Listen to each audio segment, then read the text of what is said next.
Let me ask you a question. Do you think computer-generated visual effects are ruining movies these days? Do your eyes glaze at the glut of glossy CGI-stuffed summer blockbusters? Do your fingers rage across subreddits and message boards about a simpler, better time, back before computers ruined movies? If only we could return to the cinema of years past, the cinema of 1992 or 95, I don't know, when did the first Jurassic Park come out again? Whatever year that was. Man, that movie holds up, right? You know why? It's because they use practical effects. And you hear that a lot these days too, how practical effects are always better and filmmakers just need to use more of them. Because the fact is, computer-generated visual effects look bad, and they're ruining movies, right? You see, I don't think so. I think the reason we think CG looks bad is because we only see bad CG. See, amazing, wonderfully executed CG is everywhere, you just don't know it. When done well and paired with solid storytelling, you will rarely notice that what you're looking at was churned up by a dirty, soulless computer in some Kiwi basement. It's because great visual effects serve story and character, and in doing so are, by their very definition, invisible. And the way you get great images has nothing to do with doing more practically, although, certainly that can help. It has to do with understanding the strengths and weaknesses of what the computer can do and playing to those strengths while supplementing the weaknesses with other techniques. Like right now, computers are really good at rendering things, cars, tables, chairs, buildings, solid objects. Computers handle that stuff fantastically, and it's used all the time. You don't even realize it. Like vehicles. So these days, any movie, when you're in the air and you're following a car on the street, that's a CGI car. Heck, anytime you're in the air and basically see anything moving, another helicopter, a plane, what have you, that's probably CG too. Like, obviously this is. But so is this. Car crashes too are using CG cars. I mean, it's much safer that way. And sometimes it's an entire city. I mean, Iron Man flying through Manhattan in the Avengers, the entirety of New York was built from reference photos in a computer, allowing them to fly the camera around wherever they needed it to. And take a look at Iron Man himself. I mean, sure, duh, I hear you thinking, when Iron Man's flying around, of course that's CG. But did you realize that it's fully CG even with just Robert Downey Jr. standing around? I mean, they shot a real actual metal suit for reference for the first movie, and then they replaced the entire thing with CGI. Robert Downey Jr. barely wears a practical suit these days when they shoot these things. They just slap it on him in the computer. Computers are also pretty good at stuff like more complex materials, stuff like cloth, animal fur, and skin. Skin was a real challenge at first because at the time, Final Fantasy The Spirits Within was bragging that they were photorealistic, and Digital Domain's early attempt at Neo and The Matrix Reloaded, well, these days looks pretty artificial. But the same technology and the team that worked on him got better by the third Matrix movie, and then got really good by The Curious Case of Benjamin Button. There's nothing wrong with old age. Old Man Button's face is actually fully 100% CGI, even though a lot of people thought it was a makeup effect. But the thing is, human beings are still super difficult. It may be because we're so used to what other human beings look like, so any anomaly sticks out to us.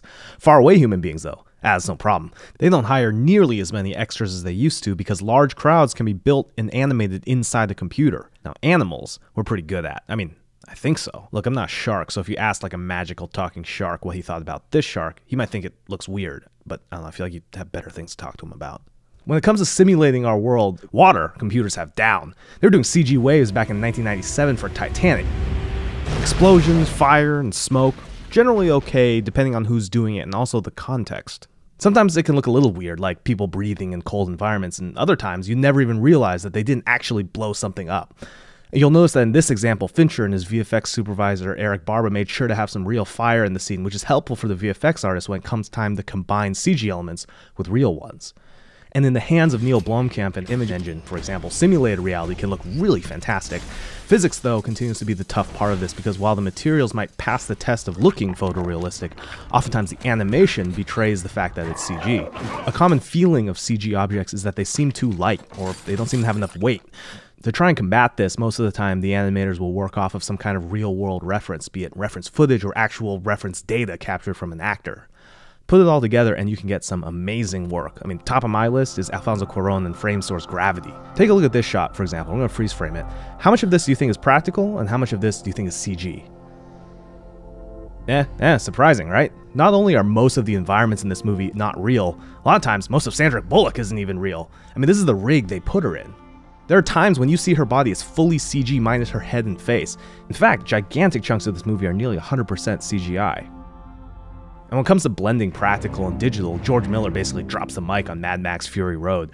What's interesting here is that when you look at this visual effects breakdown, there's a lot of CG still happening. I mean, these backgrounds, those canyons. Here, they're taking practical footage of other cars to add back into this shot. Everybody pointed at this movie as an example of like how good practical effects could be, but if you watch and listen to interviews and behind the scenes, you might be surprised to find that Miller was completely comfortable letting CG artists do a lot of the stuff in the computer for this movie. And speaking of practical elements, Michael Bay, love him or hate him, is a director who also understands how the blend of practical elements with computer imagery can create a whole greater than the sum of its parts. Every glorious frame of his action blends real practical explosions and practical elements with some of the best CG work of all time by ILM. And I hope by now you've realized that modern movies are chock full of visual effects, maybe even more than you previously thought. And while it's easy to sit back and cherry pick bad visual effects and blame the industry for making movies the way they are, you're really not seeing the whole picture when you do that. The reason is you can usually boil down bad quality visual effects to basically two reasons, and it's money and time.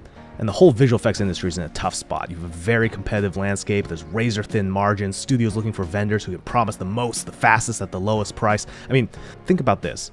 Visual effects artists combine incredible artistry and technical skill, toiling over shots for hours, and if they do their job well, nobody even notices it.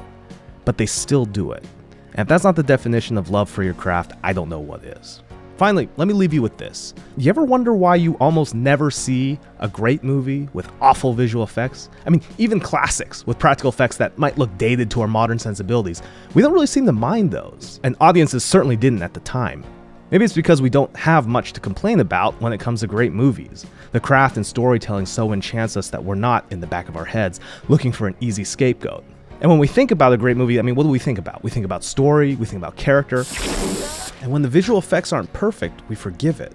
So maybe the reason why people seem to think visual effects are ruining movies isn't really a problem with the visual effects. Maybe it's just a problem with the movies themselves.